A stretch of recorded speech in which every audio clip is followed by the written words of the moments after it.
Hello folks and welcome back to my channel. It is another chatty get ready with me.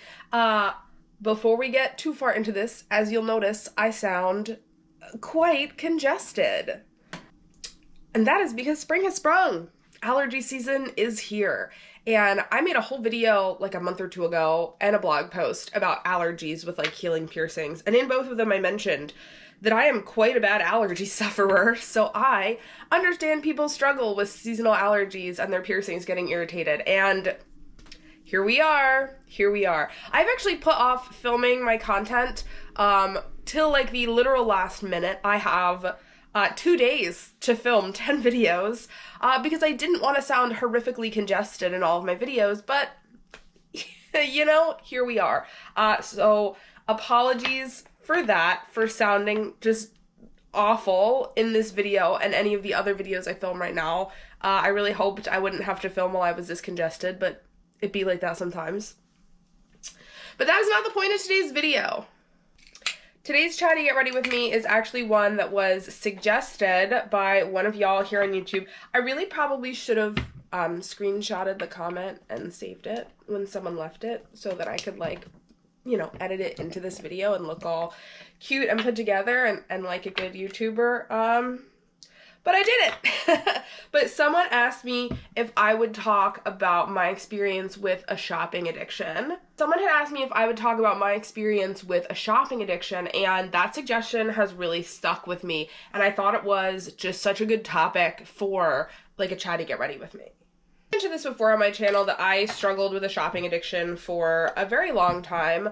I like would say that I still do, because it is definitely still something that I deal with, but I would definitely say that in especially like the last like 3 to 4 years of like therapy and work and stuff like that, it's definitely gotten a lot better for me. And I think for me, when I struggled with a shopping addiction was like directly related to just trauma and things that were going on in my life at that time that were what was triggering me to do this. But compulsive shopping or shopping addiction is a behavioral addiction that involves compulsive buying as a way to feel good and avoid negative feelings such as anxiety and depression. Like other behavioral addictions, shopping addiction can take over as a preoccupation that leads to problems in other areas of your life. And it's defined as oniomania. If I'm mispronouncing that, let me know. And I am just going to preface this by saying that in this video, we will probably touch on some pretty heavy topics of like abuse, violence, and possibly SA. So this is your content warning. This is your trigger warning. If you don't want to watch that content, if you don't want to hear me talk about it, you know, skip this video. My feelings will not be hurt. But so that is the definition of shopping addiction. And I definitely dealt with this for quite a few years. Probably from, I would say, it's probably started around like age 19, 20, up until like pretty recently, like maybe the last year and a half. And a lot of it was directly related to my time in this industry. Now, before someone comes on here and is like, Lynn said that you'll get a shopping addiction if you enter the piercing industry. That is not what I'm saying, but I do think there are some circumstances in this industry that uniquely lead to people developing shopping addictions that also exist in other industries. And the two big factors that I really want to talk about is abuse in this industry, specifically financial abuse when it comes to apprentices and the way that that can like really skew your relationship with money and finance, and also like collectorism and like FOMO.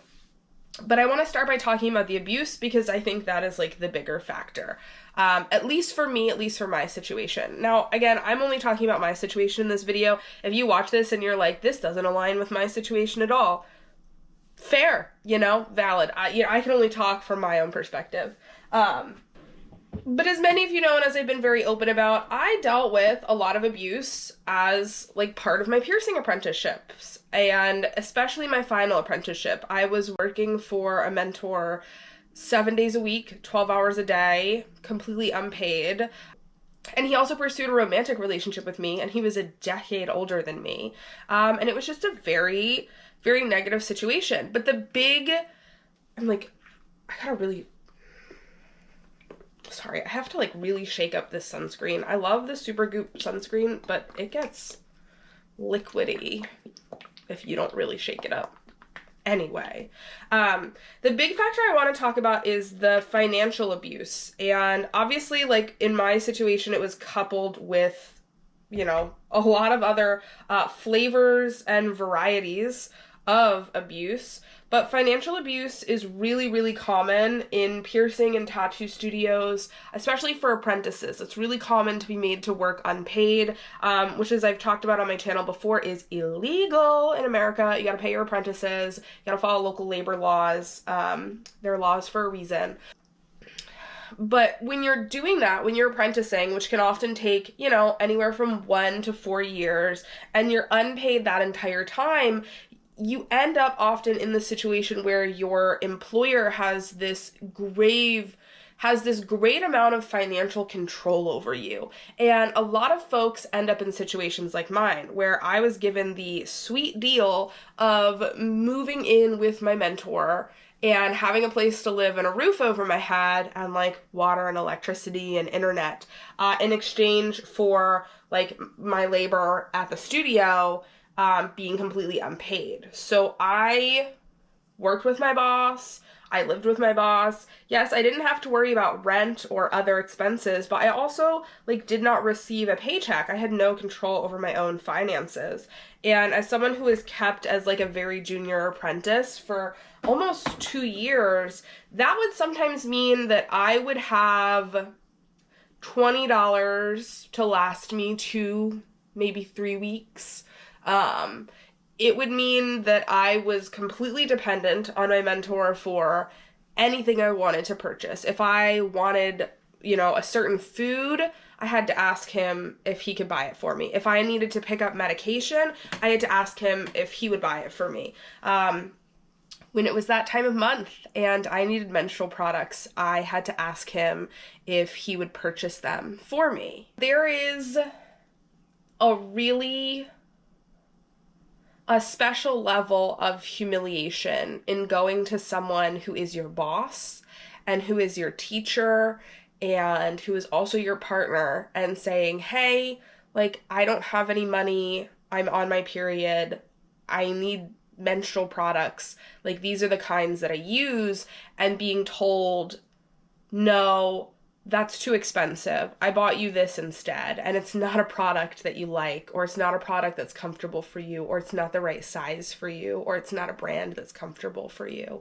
And just having every element of your financial life so heavily controlled.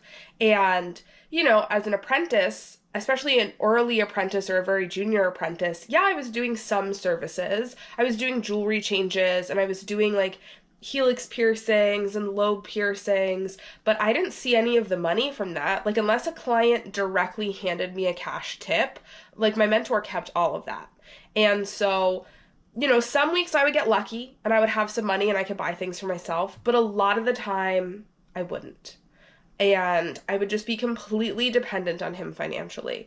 So as I started to grow out of that, and as I started to offer more services and make more tips, and eventually after years begin to get paid, I had been so financially controlled for so long and had no freedoms that I just kind of like burst free and wanted to start spending money.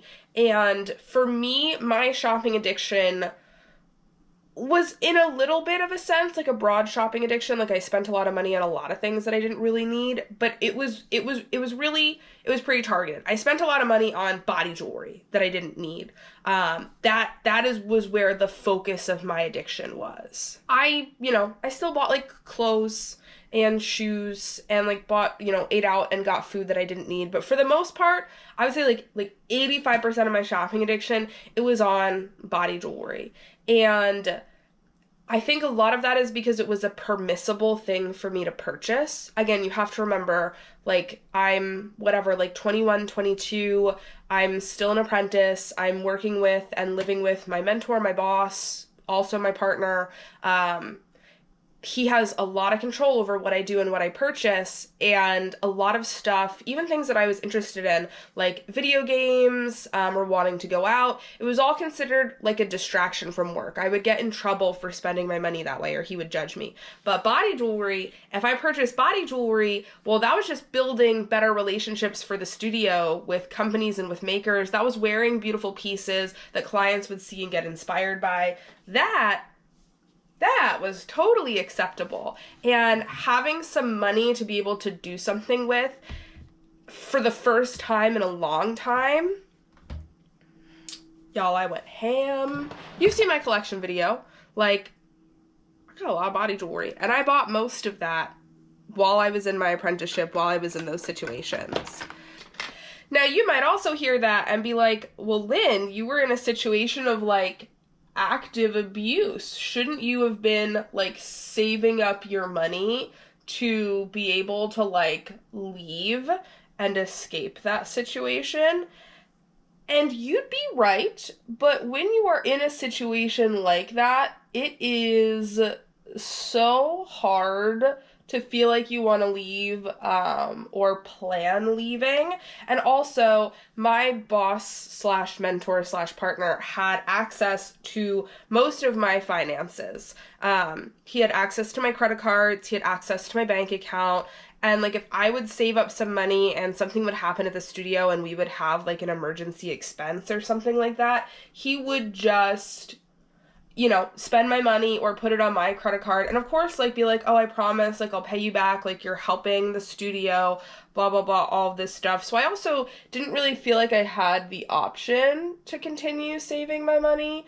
But body jewelry, I could spend my money on that. It was in my size. It was something that he couldn't really, like, take from me. But I fell into, like, a pretty bad shopping addiction. I was spending, like, easily thousands of dollars on plugs and ear weights and body jewelry. Just really, I mean, like, they call it an addiction for a reason. And I've spoken to a lot of other people in this industry who went through, like, a similar situation of abuse in their apprenticeships, who describe similar occurrences, especially tattoo artists. I had a friend who's a tattoo artist who went through a very similar situation. She was an apprentice, you know, she was very young, she was unpaid, she got to live with her mentor, and very similarly, like, the mentor had complete financial control. Her thing was, like, Pokemon collectibles, but also tattoo machines. By the, like, final year of her apprenticeship, she bought, like, 20 very, like, multi-$100, even multi-$1,000, like, custom-made, like, cut steel, all, like, fancy graphic tattoo machines. Did she need to have, like, 40 different tattoo machines? No. But it was something she felt like she could spend her money on. It was something that she felt like her mentor would approve of. And in a situation like that, it was something that gave both of us, like, a little bit of joy. Like, being in that situation of abuse, being in that situation of negativity, that dopamine rush of purchasing something, and feeling good for having spent that money on something. Whew.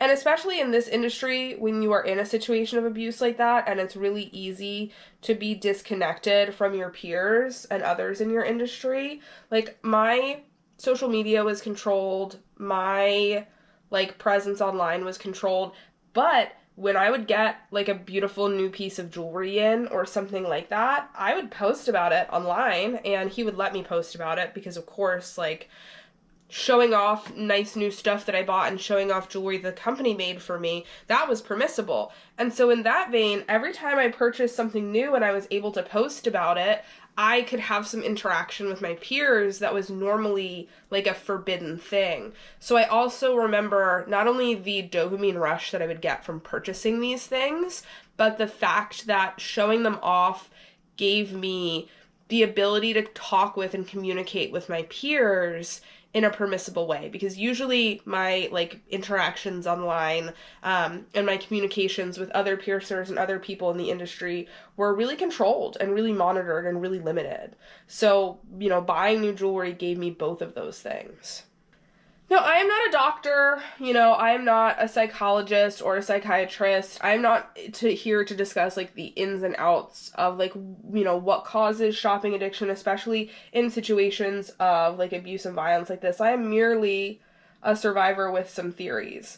But what I feel like I can talk about that also relates to my development of a shopping addiction is the way this industry and a lot of industries and hobbies and communities like piercing create this like level of collectorism and like FOMO, or fear of missing out.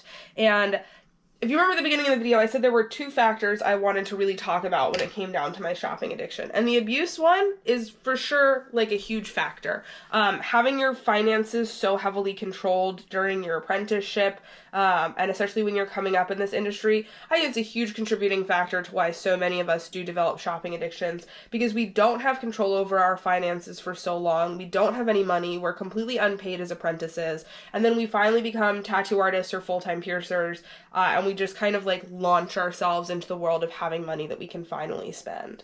That is a huge element of it. But this industry also does a really good job of making like purchasing body jewelry, particularly I would say like plugs and ear weights and stuff, but also not even particularly plugs and ear weights. I think this happens with everything. I don't know why I said that.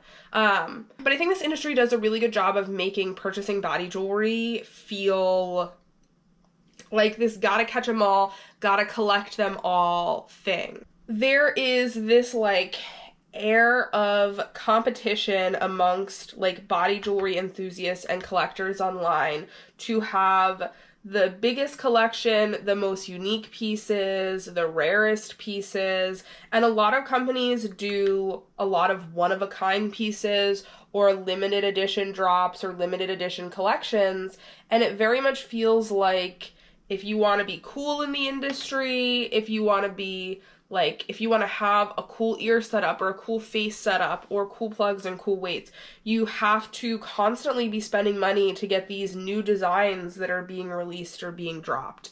And you want to be the person that has this one-of-a-kind pair of ear weights or this like limited edition set of plugs. Like, this is a limited edition design in these stones, so you have to purchase them. And this is in no way, like, unique to the piercing industry. I'm not saying, like, the piercing industry is the only place that this happens. We 100% see this in comic book collecting and action figure collecting and, like, designer bags and designer clothing and even, like, car enthusiasts and just, like, basically any, like, hobby or anything that can become collective, like, that can become collectible can become competitive. And I think those things can very easily feed into and fuel shopping addictions, because you feel like, oh, I have to stay like at the top of the pack. I have to like keep purchasing these things. I want to be cool or popular and trendy and have all of these cool things. And you watch people post pictures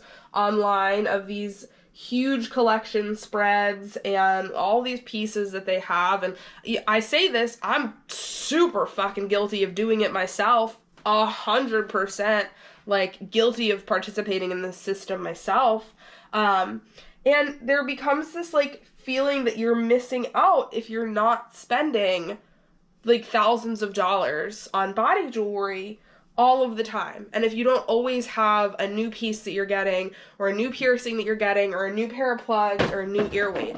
And there would be times where I would see like a company would post a one-of-a-kind piece and I would purchase it, and then like days later they would post another one and I would be like, fuck, like I just spent whatever $900 on this pair of ear weights, but now I'm seeing another one posted from a different company, and if I don't get this, like, I'm not going to be cool. I'm not going to be trendy. Like,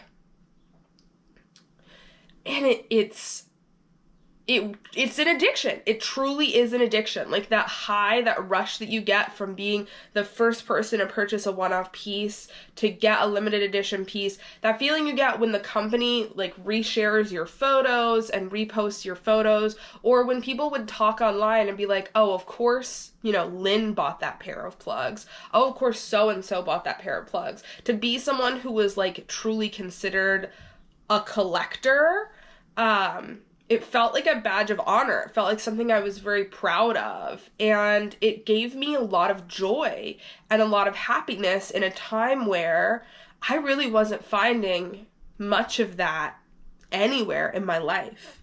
You know, I was in a situation of active abuse. I knew it wasn't like a good or healthy situation, but I also didn't know how to leave. I had no financial literacy. I had not really been taught financial skills in school. I'd had no control over my own finances for most of my adult life. At that time, I still really didn't have much control over my finances. And really, the thing that I would look forward to the most, the thing that brought me the most happiness, working 7 days a week, 12 hours a day, was a purchase of new body jewelry, was coming home and opening up that package, was putting it in and doing pretty makeup and taking pictures and posting it online and having people say, oh my God, like, of course Lynn bought those. Oh, I love Lynn's collection. And like being able to interact with my peers for a little bit over it. So it is, I look back on it and it makes perfect sense why that became literally an addiction for me for so long. And really, my only source of, like, happiness and joy for a few years was purchasing body jewelry and collecting body jewelry. And I would 100% describe it as an addiction. Like, I felt a compulsion to purchase pieces when they were released in limited edition pieces. I can literally remember crying because I missed pieces on a drop or on a release, or I missed something. Like, addiction. But I also think it's really telling that once I removed myself from that situation, once I was out of the situation of abuse, once I started like healing and going to therapy and working on this, shopping addiction is something that I've talked about like a tiny bit in therapy, but not a ton. It's something that just kind of like, for me, naturally tapered off once I was out of that situation. So I realized pretty quickly into like leaving my abuser and living on my own that spending the way I had been spending was not good, not healthy, and not helping me like be a responsible adult and do the things that I needed to do. And also my mentor left me with a ton of debt in his name. So I very quickly realized I had to learn some financial literacy and stat. And I did. And that compulsion was still there for a while, but as I entered into a situation where I found joy and happiness from other places that weren't just purchasing body jewelry, the joy and happiness that I got from purchasing those pieces definitely began to diminish. And I no longer felt like I had this void where I needed to purchase things to fulfill that. Like, I am truthfully not exaggerating to you here when I say that there were a few years in my life where what gave me the absolute most joy was, like, doing a good piercing on a client and having a great client interaction with them. Directly below that, like, purchasing body jewelry. And there would be times where, since I was an apprentice, I wasn't doing many piercings during the week. Like, my mentor was stepping in and taking all of them. So I would maybe only have a handful of client interactions. So there was definitely quite a bit of time where the highlight of my week, the highlight of my month, was getting a new pair of plugs in the mail, was getting a pair of ear weights in the mail, and then getting to take pictures of them and post them online and, like, talk to my peers for once and feel like I was a part of the community. And there were years where that was, like, the big highlight of my month every month was, oh, what did you do last month that was fun? Oh, like, I got this pair of plugs. It wasn't like I didn't go out. Again, I was working 7 days a week. For a few years, I only had like 2 or 3 days off a year. I worked every single day. So I didn't have days off. I didn't have weekends off. I didn't go out to the movies. I didn't go out with friends. I didn't really have friends. I only really had my coworkers. And even then, like, I saw them at work and that was it. I, wasn't allowed to listen to a lot of music or play video games or read books. Like, there was a long period of time in my life where the highlight every month was the jewelry that I bought. And part of me feels really vulnerable expressing this because I definitely want to acknowledge that there is a privilege in, like, having a shopping addiction.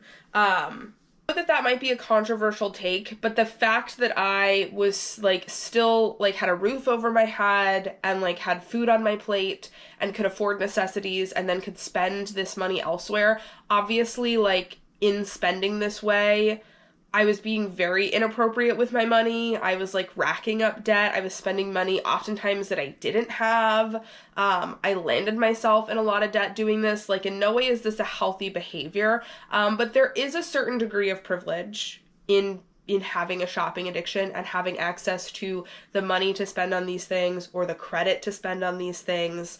And so there is a part of me that feels a little insecure talking about this, but there is a bigger part of me that knows that a lot of other people in this industry feel this way. I know that a lot of other piercers and tattoo artists have been through that kind of abuse in their apprenticeships, and I also know a lot of just clients and enthusiasts and folks feel the same FOMO and the same, like, need to constantly be purchasing new pieces and new plugs and new ear weights. And I'm here to say, as someone with a massive collection who quite literally dedicated years of their life to basically doing nothing but collecting and commissioning and purchasing body jewelry, that you don't.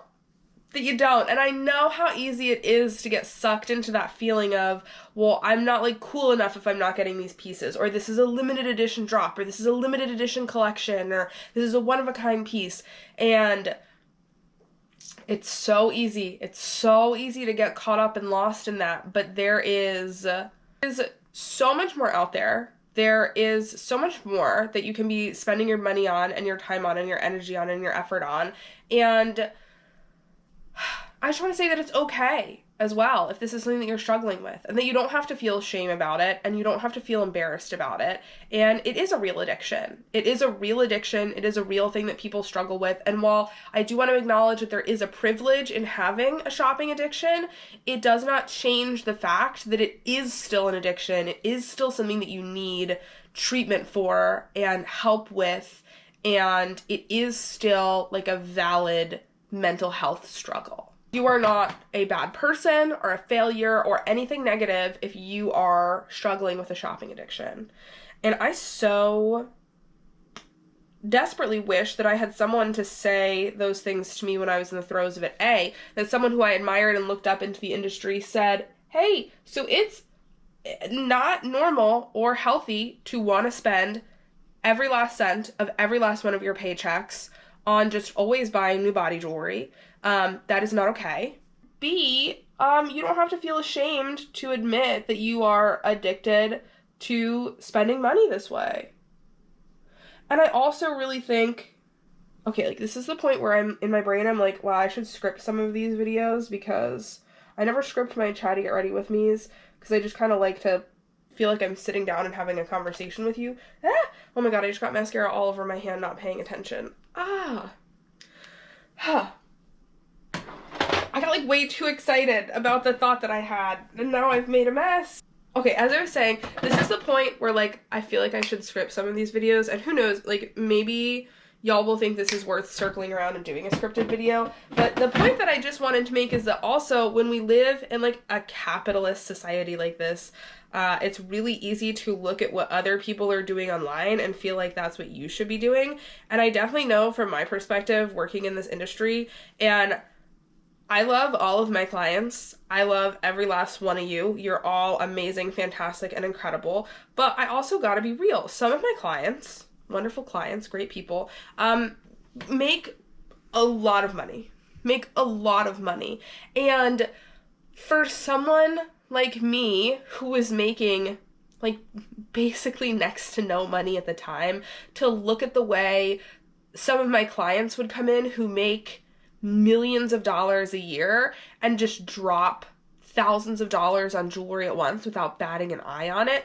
And for me to compare myself to those people and be like, oh, like I want to be buying more jewelry to keep up with them.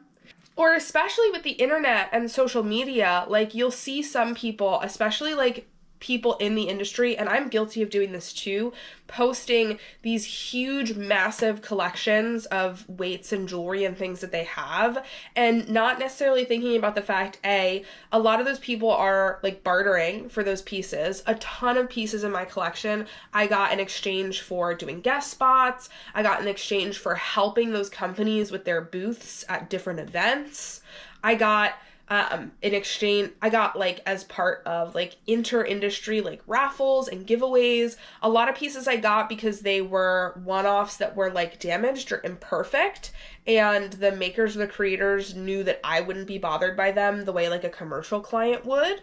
It's also really easy to compare yourself in those situations. But the other thing I've realized is like within the industry, myself as a piercer making individual piercer wages would look online at people who were studio owners, sometimes people who owned 4, 5, 6 studios, who drop $100,000 on jewelry for their studios like it's nothing, and tack on like $20,000 of jewelry for themselves like it's nothing. Which, like, if you are at the point in your career where you can do that, like, congratulations. That is incredible. But me, especially as like a baby piercer, an apprentice making very little money, looking and comparing myself to these piercers who'd been doing it for decades, who owned studios, I'm over here with like $10 in front of me going, I really should be spending money the way that this person I look up to who has $100,000 in front of them is spending money. And that's, I think, just kind of like the way of like capitalism and the culture. All of the people, all of us people who are sitting at home watching Keeping Up with the Kardashians and whatever on Netflix and on TV, and who are like, oh, I should be buying designer bags and cars and things the way these millionaires are, the way these influencers are.